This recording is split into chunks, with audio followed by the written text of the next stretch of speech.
Alright, so little update, cause if you're interested on what's going on right now with Bitcoin, um, I just posted a lot in my trading group yesterday, and we actually just nailed the bottom perfectly.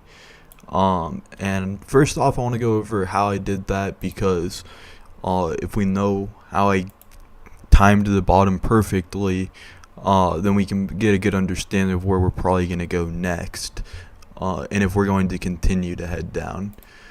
So what I did is I was looking at this pattern right here, and I was thinking to myself, I was thinking a lot of things when I was looking at this, and you can kind of see a little bit of my brainstorming as far as what this was. So I was looking at it two ways. I was looking at it as I spent a lot of time working on this triangle because I was like, okay, this looks like a triangle to me. And if you look, the first touch point, the first point you can see right here, this wick, especially if you zoom in, is where the triangle starts. And so you measure from right there. And then this seems to be the point of contact where it touches the bottom. This is, the median of where essentially the bottom is for this move, factoring out outliers, which is what you should do.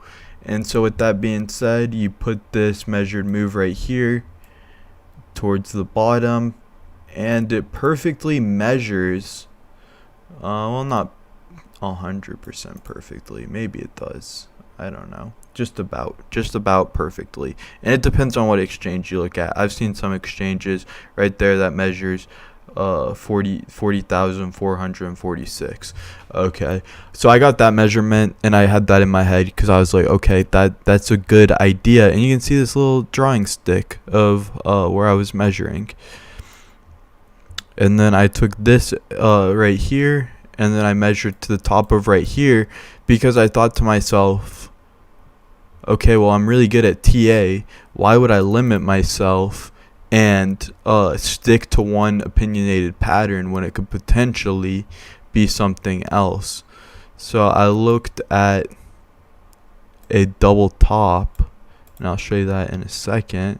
So it's right at the neckline right there. No matter how you look at it, if you look at it like this is the double top, you look at it like this is the double top, it makes a lot of sense. Or you could see this definitely, if you look at the candlestick bodies, you could look at this as a head and shoulders. Doesn't really matter. And the target's about 40,300, so a little bit lower. And so I was telling my trading group last night, I said 40,600 to 40,300 is where I'm expecting the price to go. Okay, we went, no matter what exchange you look at, that was 100% correct.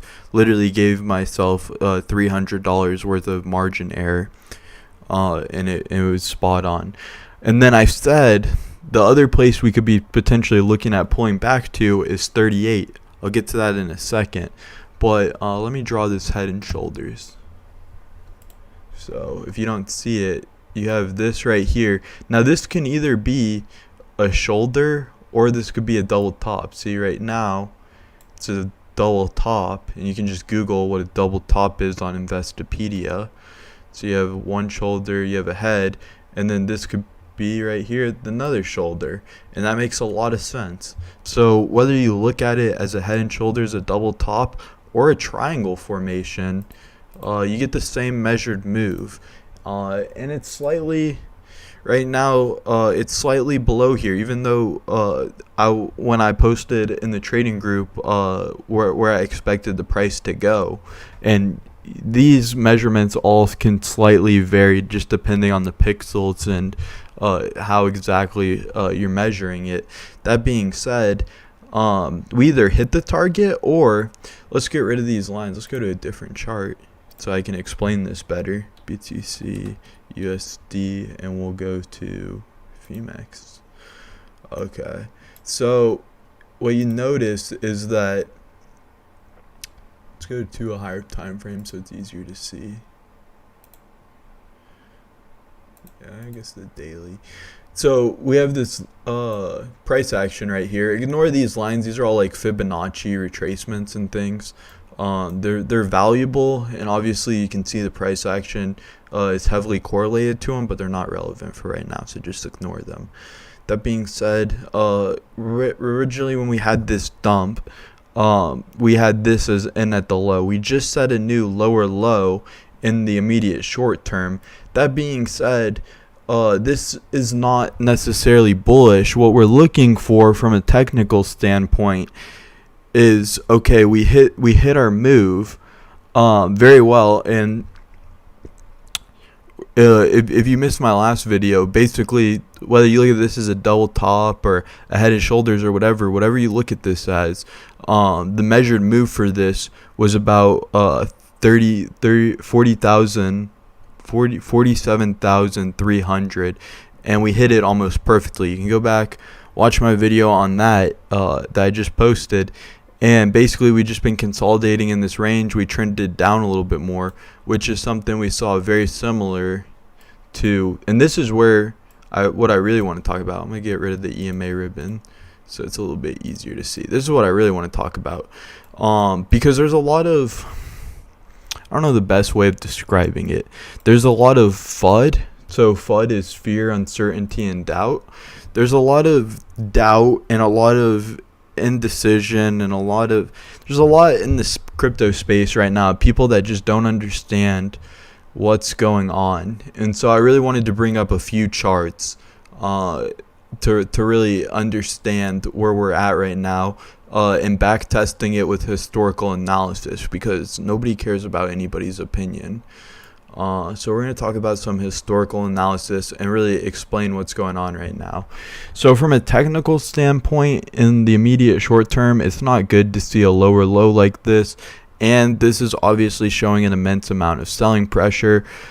I'm staying out of all positions right now. I'm not looking to get into positions. I'm looking at potentially entering in, buying when it hits those measured moves in my last graph that I was showing you, around like 10,400 to like 10,300. If it goes down there, and it looks like it will be, but you just have to be patient. Usually what ends up happening is people will come in, buy it up, and then we'll push higher, and then we'll get pushed back down, because basically people that FOMO in, that are like, oh, 41,523 sounds like a good price.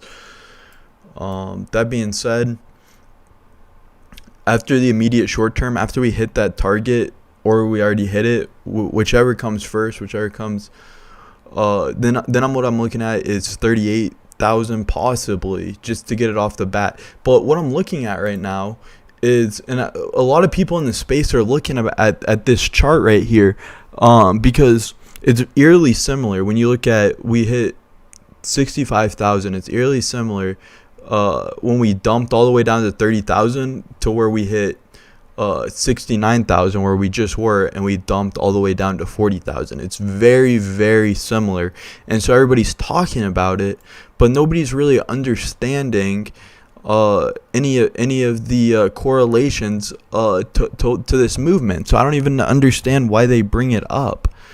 So there's a couple things I want to talk about in regards to this movement right here that is very obvious to me, and really shows what's going on with Bitcoin, what it's capable of, and where we're going to be heading in the future.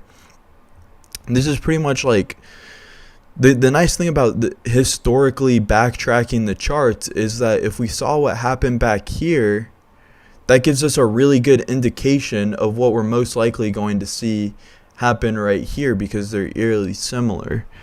That being said, there's a lot of things to take note of that nobody's really understanding. So the first thing is that when you look at this chart right here, everybody's concerned that we potentially come down to, let's say, 38,000 and potentially hit like a double top scenario kind of deal. So let me just draw a line where everybody's talking about, so you guys can get a visual understanding of what I'm talking about. So everybody is saying that if we come down to $38,000 right here, everybody's saying that potentially, yeah, that sets a lower low, and it does. It sets a lower low on pretty much this entire formation. Then this looks like a head and shoulders, and people are saying, well, that's going to play out. But if we take this white line right here that we just drew and we bring it back here, this also looks like a head and shoulders, and this head and shoulders didn't play out. The other thing to take into consideration is, while this is the low right here, and I'm going to bring out a measuring tool to really drive this home. Let's see, measuring tool. All right. So we essentially had our first bottom right here at 31,000, yeah? And then we had, for this dump, we had our first bottom at about 42,000. 42,200 if you want to be specific. And then what ended up happening is we started slowly consolidating. Okay, we're seeing the same thing right here, we're seeing the same thing right here, and then we dumped down lower. So we actually broke this low. So this low, break it down Barney style. Let's see, Barney style. Okay, so this was the initial dump right here back in May of 2021. Okay, this was the initial dump that we just saw. Okay, that being said, this low right here is lower.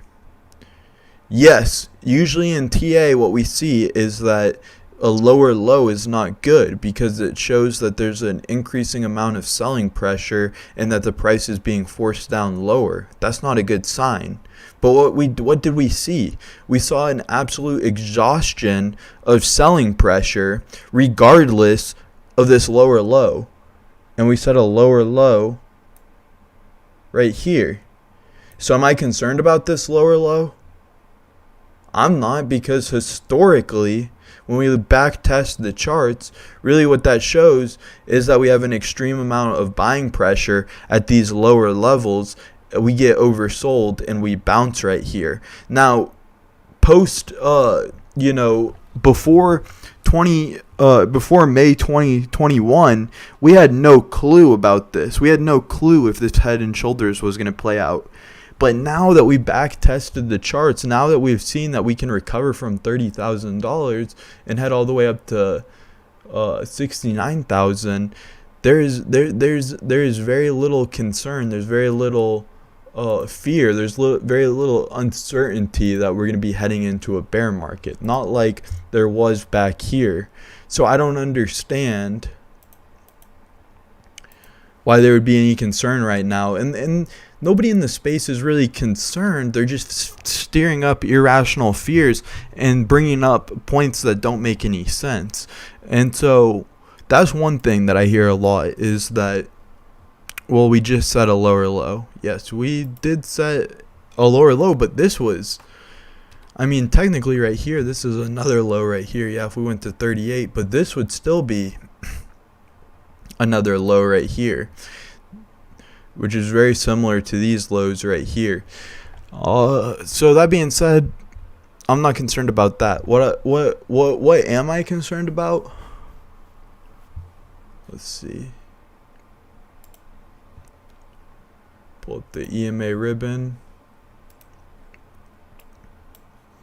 What's interesting is that throughout this price history on the weekly, we've never broken this level right here. We've never broken the EMA exponential moving average. And we broke it right here. So there's very little support on the weekly chart.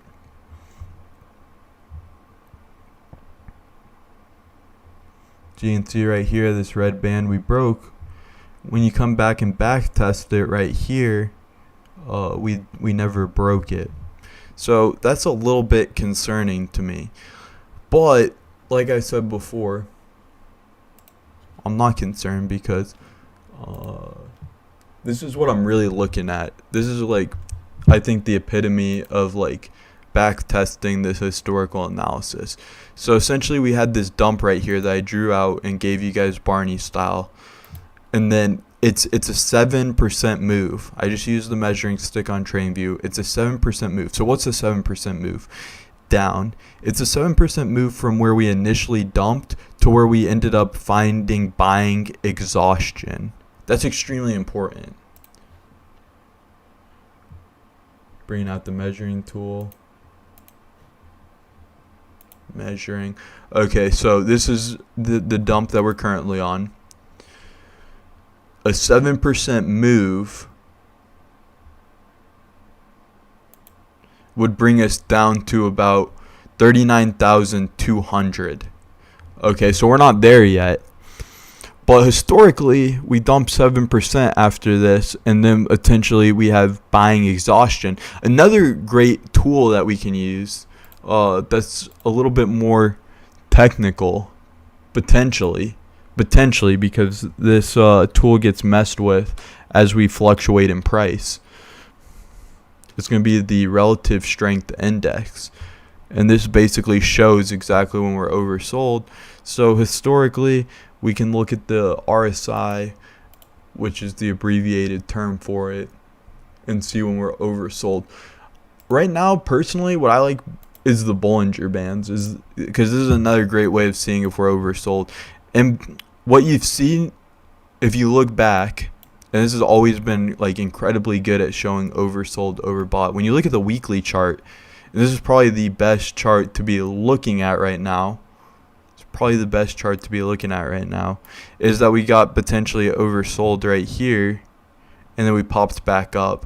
So hitting the bottom of this chart right here, which is where I get a lot of that 38,000 level from, that $38,000, and potentially wicking it. The thing is, we thought we could potentially go into a bear market right here, and there's just so much buying pressure that ended up wicking this. Right here, we're not very concerned that we're going to go into a bear market, so I don't see us going in becoming overextended very far outside of these Bollinger Bands. So that's one of the big charts that I'm looking at right now. I'm looking at, yeah, we could go down 7%, but there's not the same fear. That being said, there's a lot of correlation between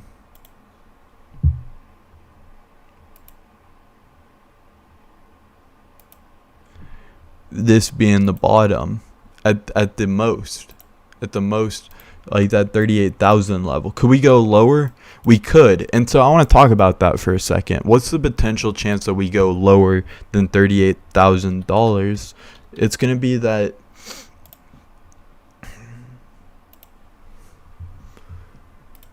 for right now, what we need to see is, if you don't know a bunch about charting or TA or about reading graphs and understanding Bitcoin,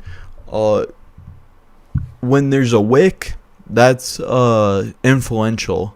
When there's a candlestick close, that's like printing in history. So what we don't want to see is, right now we're on the weekly chart. Today's Friday. In 2 days and 1 hour universal time, this candlestick is going to close. And what we don't want to see is a close anywhere near the levels we're at. If we can close above 43,000, that's going to make a lot of sense, because that's where we look at the EMA ribbon. Oh, 42. It's moving down. Okay, so 42,000 is where we're looking for a weekly close. So it's only $500 away, but we still have 2 days and 1 hour, and the good potential that we continue to go downwards. That being said, what am I doing about all this?